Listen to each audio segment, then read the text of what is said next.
ano naman yung mga ugali ninyong medyo pareho? At ano naman yung mga ugali ninyong parang sobrang clash, na parang alabang to si ang layo? Opposite. Dapat si Direk yung magsabi niya. Kasi si Direk yung nakakakita sa aming dalawa actually. Okay, parang hindi ako bias. No. When we went to La Union, Heaven and Marco, sobrang maalaga sila. So parang hindi ko feeling na director ako. Na ako yung nag-aalaga sa kanila. Sila yung nag-aalaga sa akin. Oh, we'll get you a chair, let's get you water, ganyan. As in, okay, ganyan. Ganun sila. Ganun yung love language nila. And even on set, Heaven would give us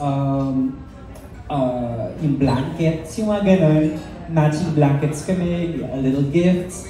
And ang dami lang nilang ganun na you feel like you're taken care of. And that's, when I see them, ganun talaga sila. Silang dalawa sa isa't isa also. But yung mga away-away nila, kita mo talaga, ano talaga. Yung nga sabi ni Marco, parang silang mag-asawa. Parang nga silang mag-asawa. Tapos ako yung bata na nakikinig ng ganyan.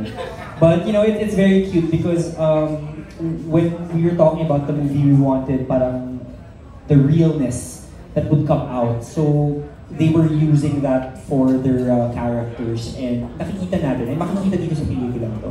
And I'm happy that I've seen them, behind and in front of the camera, who they really are, as actors and as friends and as people. And